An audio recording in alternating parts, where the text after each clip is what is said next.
சங்கு சக்கரத்துடன் காட்சி தரும் அபூர்வ சக்கரத்தாழ்வார். கோலவில்லி ராமன் திருக்கோயில்.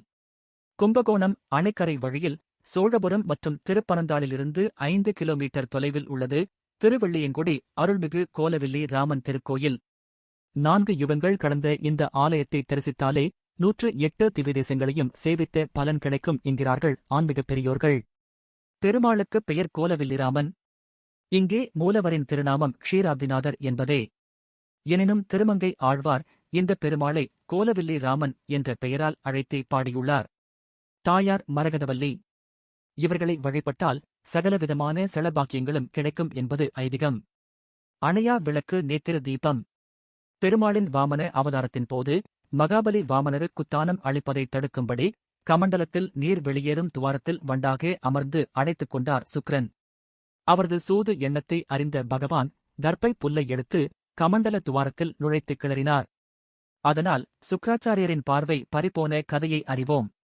அதன் பிறகு சுக்கிரபகவான் இந்த தலத்துக்கு வந்து ஒரு மண்டல காலம் தவமிருந்து பெருமாளை பிரார்த்தித்து சுக்ராச்சாரியர் கண்ணொளி பெற்றதாக சொல்கிறது ஸ்தல புராணம்.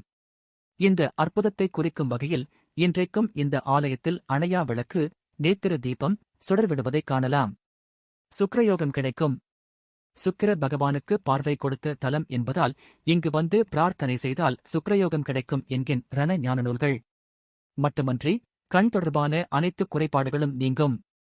மேலும் திருமணத் தடை நீங்குதல், தம்பதி ஒற்றுமை, புத்திர பாக்கியம், சுக்கிர தோஷம் நீங்குதல் ஆகியவை குறித்த பிரார்த்தனைகளுக்கும் உகந்த தலம் இது.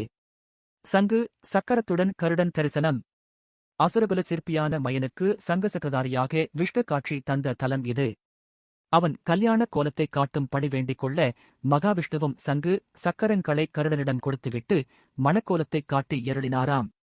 இதையொட்டி இங்கே கருடாழ்வார் பெருமாளிடம் பெற்ற சங்கு சக்கரத்தை மீண்டும் அவரிடம் அளிப்பதற்காக எழும் நிலையில் அருள்வது விசேஷ அம்சம். சங்கு சக்கரத்துடன் காட்சி தரும் கருட பகவானை வணங்கி வழிபட்டுச் சென்றால் வாகன விபத்துகள் நேராது. இங்குள்ள யோக நரசிம்மரை பிரதோஷ நாளில் வந்து வணங்க எல்லாவித நோய்களும் தீரும் என்பது நம்பிக்கை.